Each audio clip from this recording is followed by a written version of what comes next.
வணக்கம் மக்களே. அதிகாலை 5 மணிக்கெல்லாம் எந்திரிச்சிட்டு சில்லின் கத்துல ஈஃபார் பல் வளைக்கிற வேலைகளை முடிச்சுட்டு நம்ம தொலைபேசி எடுத்து அண்ணன் தொலைபேசி கிறுக்க விட்டுருந்தேன். அண்ணன் இதுவும் சுஷ்டமே இல்லாம பக்காவா எடுத்துட்டு பயிற்சி கொடுத்து ரெடி ஆயிட்டா போலாமா அப்படின்னு கேட்டிருந்தான். நீங்க நினைக்கிற மாதிரிலாம் இல்ல, அண்ணன் இந்த பயிற்சி பண்றதுக்கு நான் வரது இல்ல, சும்மா விசிட்டிங் உள்ள என்ட்ரி அவரை போய் சேவிங்ஸை போட்டு தான் காலை வைப்பேன்னு நினைச்சிருந்தேன். வாத்தியாருக்கும் தெரியும் கரெக்ட் எடுத்துக்கு வரலனாலும் பக்காவா பயிற்சி கொடுத்து வந்துருவோம் அப்படின்ட்டு வெற்றிகரம் போயிட்டு நம்மளும் இணைஞ்சிட்டு பயிற்சி எல்லாத்தையும் தொடங்கியாச்சு. இன்னைக்கான பயிற்சிகளை பத்தி சொல்லணும்னா நம்ம காலையை நம்மளே கேட்காம நாட்டியம் ஆட ஆரம்பிச்சிருச்சு. சிம்பிளான பயிற்சியில தொடங்கி ஆக்ரோஷமான பயிற்சியோட முடிச்சார் நம்ம வாத்தியாரு. வீட்டுக்கு கிளம்ப வேண்டிய நேரம். வாத்தியாருக்கு வணக்கத்தை வச்சுட்டு வீட்டு பக்கம் பார்த்து சிட்டா பறந்தாச்சு. அண்ணன் இந்த வீட்டுக்குள்ள என்ட்ரி ஆனோடனே சிறப்பான ஒரு வாட்சாதான் மீன்களை பார்த்துட்டு அண்ணா கொஞ்சம் ஏதோ சர்ப்ரைஸ்னு சொல்லியிருந்தான். பார்த்தா அண்ணன் சொர்லின்னு சொல்லி ஒரு மீனை தூக்கி வந்து கையில கொடுத்துட்டான். நம்ம அண்ணா கொஞ்சம் நம்ம வச்ச பேரை பார்த்தா கண்டிப்பா ஒரு கொட்டு இலவசம் நமக்கு. அதனால நம்ம கொடுத்த அடையாளத்தை தூக்கிட்டு அண்ணா கொடுத்த அடையாளத்தை வைக்க வேண்டிய நேரம். அவனோட பேர் என்னன்னு கேட்டீங்கன்னா சார்லி. அவன் எங்க இருந்தெல்லாம் யோசிச்சிருப்பான்ல தெரியல. பேருக்கும் மீனுக்கும் சம்மந்தம் இல்லைனாலும் அது அவனுக்கும் பிடிச்சிருக்கு. நம்மளும் அதை செட் பண்ணியாச்சு. இனிமேட்டு நம்ம மண்டையில இருக்கிற மூளை ஏதோ யோசிக்க போது என்ன காரணம்னு சொல்லி கடைசியில சொல்லி முடிக்கிறேன். வீட்டுக்கு வந்தாச்சு வித் அண்ணன் கொஞ்சனோட. காலை குழியில குளிக்க வேண்டிய நேரம். குளிச்சு முடிச்சுட்டு வீட்டுக்குள்ள வந்துட்டு சொக்காய்க்கெல்லாம் போட்டு பக்காவா ரெடி ஆயிட்டு உணவுக்குள்ள இறங்கிடலாம் தான் பார்த்தேன். இருந்தாலும் அண்ணன் குளத்தூர் வரைக்கும் விசிட்ட போகணும்னு சொல்லியிருந்தான். மதிய உணவுக்கா எல்லாத்தையும் பேக் பண்ணி வச்சுக்கிட்டு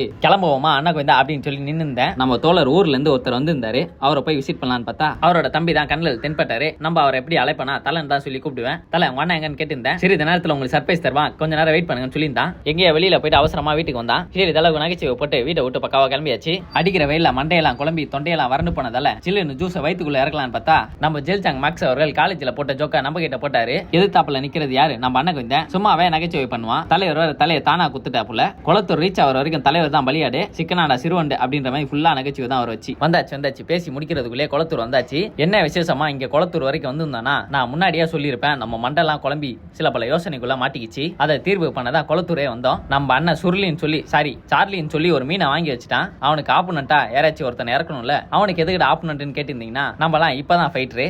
அவனுங்களாம் பிறக்கிறப்பே ஃபைட்டர்னு சொல்லி தான் உருவ எடுத்தவனுங்க. அதனால கண்டிப்பா ஆப்புனண்ட் தேவை. அதுல நம்மளுக்கு ஒரு மகிழ்ச்சி. அண்ணன் அழகா வளர்க்கணும்னு நினைச்சிருந்தான். வாரத்துக்கு நம்ம ஸ்பேரிங் போறோமா இல்லையா, நம்ம புளியாண்டலுங்களே கண்டிப்பா ஸ்பேரிங் போட வைப்பேன். வீட்டுக்கு வந்தோடனே முதல் வழியா ஞாபகம் வந்தது நம்ம உணவு பேக் பண்ணி வச்சிருந்தோம். அவன் எடுத்தோடனே ஒரு செக்கப். எதனாலன்னு கேக்குறீங்களா, மணி 4:30 ஆயிடுச்சு. வீட்டுக்கு வரவே சாப்பாடுல லைட்டா தண்ணி விட்டுருச்சு. இருந்தாலும் நம்ம தண்ணியோட மேட்ச் பண்ணிட்டு செல் புல்னு வயிற்றுல இறக்கியாச்சு. உணவை என்னைக்குமே வேஸ்ட் பண்ணக்கூடாது. இருந்தாலும் அப்பப்ப லைட்டா வேஸ்ட் பண்ணுவேன், மன்னிச்சிருங்க. அந்த மாதிரி தவிர இனிமேட் பண்ண மாட்டேன். சரி அப்புறம் ஒரு முக்கியமான விஷயம், நம்ம வேற 4 மீன்களை வாங்கியிருந்தோம். அவங்களுக்கு கண்டிப்பா பேர் சூட்டப்படும். அடுத்த காணொலியில சேவிங்ஸ் போட்டு விடுறேன் பாருங்க. இன்னொன்னு என்னன்னா, நம்மளுக்கு இந்த மீன்களை பத்தி எல்லாம் சிறிதளவுக்கு தான் தெரியும். நம்ம சிறுவண்டா சுத்தி இருக்க சில பல ஃப்ரெண்ட்ஸ் எல்லாம் இந்த மீனே கதி, இந்த மீனே உயிர் அப்படின்ற மாதிரி சுத்தி இருந்தானுங்க. அவங்கள கூட்டு வந்ததுன்னா சார்பான புள்ளிங்களா இறக்கி கையில குத்துருப்பானுங்க. மச்சானுங்க சம்திங் மிஸ்ஸிங் இருக்கட்டும் அப்படின்னு தான் சொல்ல முடியும். வேற எதுவும் பண்ண முடியாது. வீட்டுக்கு கிளம்ப வேண்டிய நேரம். வரட்டுமா மக்களே, தனிச்சிருங்க.